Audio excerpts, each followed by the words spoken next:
nosso canal Portal Doctor TV. Tenho o prazer de receber aqui, de conversar hoje com o Dr. Jamal, otorrinolaringologista, conversa com a gente sobre coronavírus, especialmente sobre paladar e olfato. Tem muitas dúvidas nesse sentido, não é? Então, doutor Jamal, muito obrigada por você estar aqui com a gente hoje conversando. É, Vamos falar então um pouco de coronavírus, doutor Jamal, porque o senhor, além de tudo, é um grande amigo e eu queria muito escutar a sua opinião a respeito desse momento tão delicado da pandemia. Inicialmente, eu agradeço o Portal Doctor, agradeço a você, Sheila, pela oportunidade, uma vez que o momento é muito delicado. Realmente, em 33 anos de otorrinolaringologia, mais os 6 anos da minha faculdade, em 39 anos, eu nunca vi um vírus com esse tipo de comportamento, ou seja, com índice de virulência tão alto, um vírus que penetra no corpo e se multiplica e ele se replica em outras pessoas com uma velocidade tão grande. Afinal de contas, em dezembro de 2019 ele praticamente foi descoberto e em março nós já estamos aí com o mundo inteiro envolvido. Então, realmente, mesmo as outras pandemias, elas não andaram tão rápido assim. E isso realmente impressiona muito em relação a esse Covid-19, que é um tipo do coronavírus, né? Bom, é um vírus que muda muito, né? Essa mutação dele constantemente gera uma série de dúvidas e muitas discussões em torno desse assunto. E um tema que naturalmente a gente precisa falar um pouco hoje é a respeito do paladar e do olfato, que ficam aí algumas dúvidas nesse sentido. É realmente uma característica do Covid-19, doutor Jamal? Sim, tem chamado a atenção que um grande número de pacientes que apresentam um sintoma de perda súbita do olfato ou do paladar, e chamamos a atenção de que isso acontece sem outros motivos aparentes, ou seja, obviamente, sem a pessoa ter um trauma de crânio, sem ter uma meningite, sem ter nenhum tipo de fator óbvio que cause, simplesmente a pessoa apaga o olfato. As estatísticas têm mostrado que nos casos leves a moderados da apresentação do coronavírus, né, isso tem ocorrido em até 30% dos casos, ou seja, 30%, um terço praticamente dos pacientes que têm comprovadamente o coronavírus têm a perda súbita do olfato e do paladar. E isso é algo que muitas vezes passa batido, a pessoa não percebe, porque muitas vezes é o único sintoma ou o primeiro sintoma de manifestação. Quer dizer, então ele pode acontecer isoladamente e já ser uma característica da presença do vírus, né? Uma forma primária de sintoma, mas ele também pode vir acometido de outros problemas e até mais básicos, né? Sem tanta gravidade. Sim, muitas vezes o paciente nem percebe que ele teve uma corizazinha, uma coisa muito discreta. Então, assim, o relato de pacientes meus foi que eles só perceberam a perda do olfato porque queimaram panela na cozinha, porque o marido chegou em casa ou a esposa e falou assim, escuta, que cheiro é esse? E a pessoa falou, mas como assim? O que você está falando? E aí a pessoa ficou em dúvida, porque, mais uma vez, eu digo que isso é um serviço muito importante do Portal Doctor, porque as pessoas ainda não acordaram para que a perda do olfato e do paladar são sinais de Covid-19 do coronavírus. Doutor Jamal, uma dúvida que assim eu tenho, né? Acho que as pessoas também. É essa relação de que a mulher ela tem uma maior probabilidade de ter esse problema do paladar do olfato, isso é uma realidade? Olha, isso ainda não está 100% descrito. Eu diria que na minha estatística pessoal de atendimentos, eu tenho atendido tanto homens quanto mulheres, de modo equilibrado em relação à perda do olfato. Eu tenho atendido muitos pacientes assim. Ah, é bom esclarecer.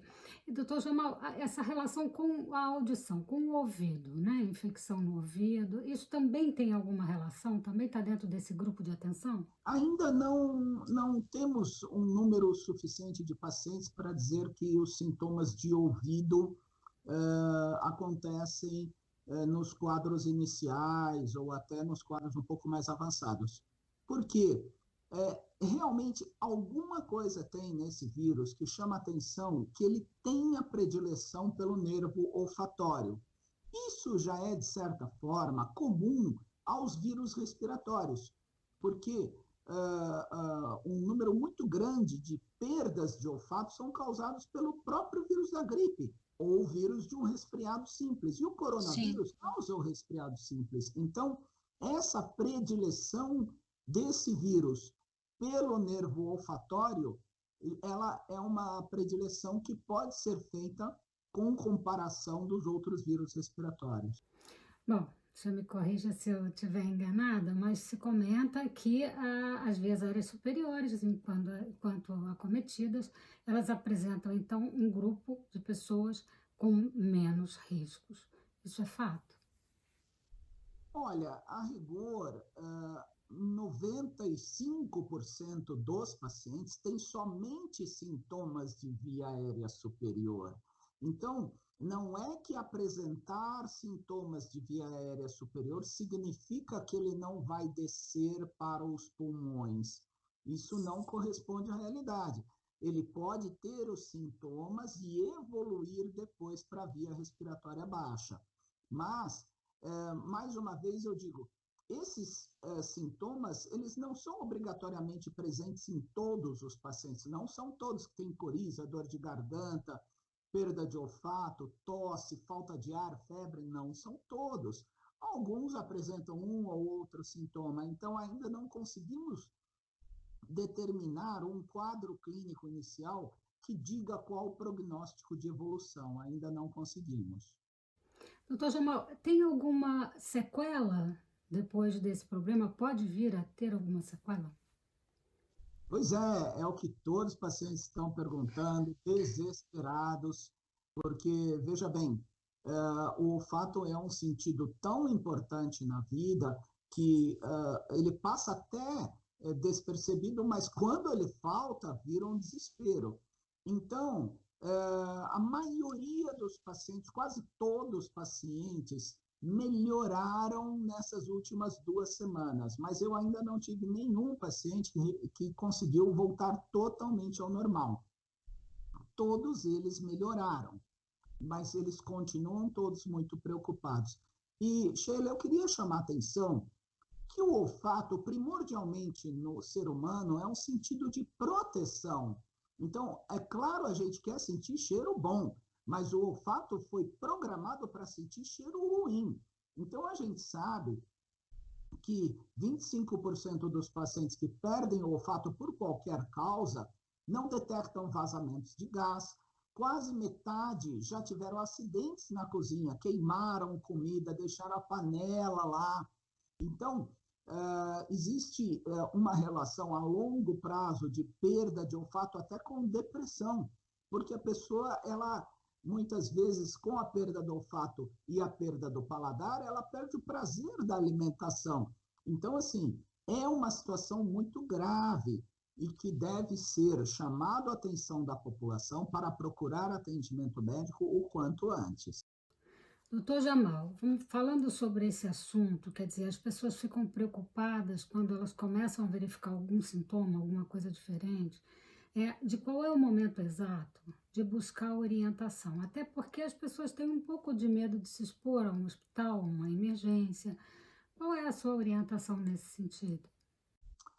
Nós temos que tentar ao máximo o atendimento médico à distância, porque alguns sintomas e algumas situações são muito características do coronavírus.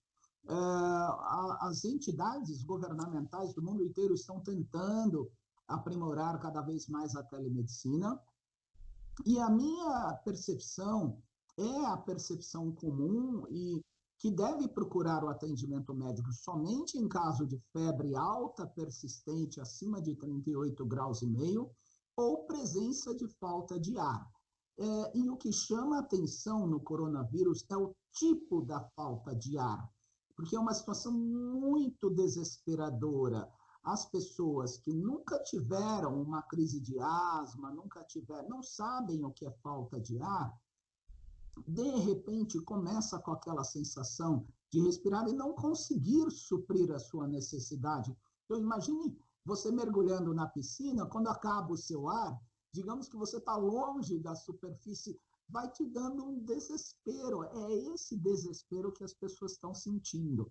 Então, ir ao médico, preferencialmente em casos de febre alta persistente acima de 38 graus e meio, e ou falta de ar, qualquer nível de falta de ar, mesmo que a pessoa sinta um desconforto respiratório, porque isso já pode ser bloqueado ou pelo menos tentar tratar o mais rápido possível. A dúvida às vezes muitos ansiosos, né? Estamos todos muito ansiosos, né? Até por conta da quarentena e da preocupação com essa pandemia. Então existe, claro, um pouco daquele estresse, daquela preocupação, e aí acaba gerando um pouco de falta de ar em função disso como consequência. É possível também, né, doutor? Sim, sim, é bem possível. Tem muitos pacientes que entram em quadros ansiosos e aí começam a se preocupar e a somatizar aquela sua preocupação. A questão é a seguinte: neste momento, é necessário que a razão prevaleça, procure atendimento médico por à distância, pelo telefone, por ligação de WhatsApp, Skype, qualquer outra que tente pelo menos uma orientação.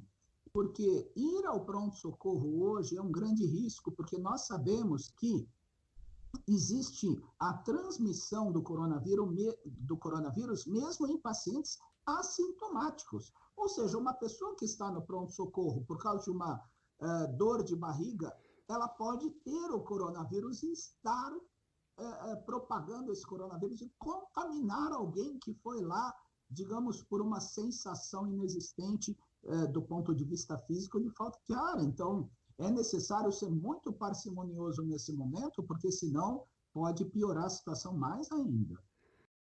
Ai, doutor Jamal, que difícil, né? Que momento difícil que a gente está vivendo, ou toda a humanidade nesse momento, né? Difícil É, momento que eu tenho certeza que nós temos que nos unir em informações seguras, de credibilidade, porque, veja, as pessoas se movem muito por informações sem fonte segura. Eu ouvi falar que isso é bom, eu ouvi falar que isso é bom, e aí já começa a complicar, porque às vezes um tratamento por conta própria, piora eventualmente a evolução do quadro ou acaba tendo interações medicamentosas com tratamentos necessários. Então, aqui eu faço um apelo a todos: não é momento de automedicação. Não é momento, a rigor nunca foi, mas neste momento em especial que a gente está vivendo, não se automedique. A automedicação pode gerar complicações, confundir o raciocínio médico. Poxa, doutor Jamal, muito importante a sua observação. Eu não tenho dúvida que as pessoas todas têm que ter essa atenção, né? Até porque a gente está conversando com uma pessoa que é o doutor Jamal, que é um professor, conhece muito bem a respeito desse assunto, para poder ajudar tantas pessoas a respeito desse assunto e está aqui conversando com a gente. Muito obrigada, viu, doutor Jamal? Muito obrigado, eu agradeço a oportunidade e vamos divulgar cada vez Portal Doctor, credibilidade em saúde. É isso mesmo. Obrigada, doutor Jamal. Muito obrigada. Então, gente, a gente fica por aqui. Voltamos na próxima semana com mais um vídeo a respeito de coronavírus aqui no nosso quadro Covid-19 no canal Portal Doctor TV, o seu canal de saúde.